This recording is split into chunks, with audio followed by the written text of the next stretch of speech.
और आपको बताएं कि वफाकी हुकूमत का मीडिया फिरौन मीर शकील उर रहमान का नाम एग्जिट कंट्रोल लिस्ट पर डालने का फैसला सामने आया है। वफाकी काबीना ने मीर शकील उर रहमान का नाम एग्जिट कंट्रोल लिस्ट पर डालने की मंजूरी दे दी है।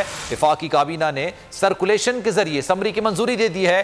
नैब की सिफारिश पर वफाकी काबीना ने मीर शकील का नाम एग्जिट कंट्रोल लिस्ट पर डालने की मंजूरी दी। वजारत दाखिला ने समरी मंजूरी के लिए वफाकी काबीना को भिजवाई थी। इसी पर मजीद बात करेंगे। तैयब बलोच हमारे नुमाइंदे हमारे साथ मौजूद होंगे, लेकिन उससे पहले आपको बताते हैं एक अहम खबर, बड़ी खबर सामने आ रही है। वफाकी हुकूमत का मीडिया फिरौन मीर शकील उर रहमान एग्जिट कंट्रोल लिस्ट पर डालने का फैसला सामने आया है। मजीद बात करेंगे हमारे नुमाइंदे से। बताइएगा क्या डिटेल सामने आ रही है इसकी। जी, वफाकी हुकूमत की जानिब से जंग जीरो ग्रुप के मालिक मीर शकील उर रहमान का नाम ECL पर डालने का फैसला कर लिया गया है और इस सवाल से वफाकी काबीना की से मंजूरी भी ले ली गई है और ये मंजूरी जो है वो सर्कुलेशन के जरिए ली गई है और नैब की सिफारिश की मीर शकील का नाम ECL पर डालने की मंजूरी दी थी।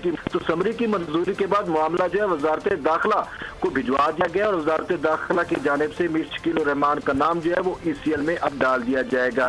और इस सवाल से सुप्रीम कोर्ट की जानिब से जो हुक्म दिया गया था उसके अंदर भी सुप्रीम कोर्ट ने करार दिया था कि अगर हुकूमत चाहे तो मीर शकील का नाम ECL में डाल सकती है। तो इसी बुनियाद के ऊपर अब नैब ने हुकूमत से यह दरखास्त की थी कि मीर शकील उर रहमान जो है वो तफ्तीश और तहकीकात के लिए उनको सही उनकी जरूरत है। तैयब बलोच सारी सूरत हाल से आप आकर रहते हैं, बहुत शुक्रिया आपका।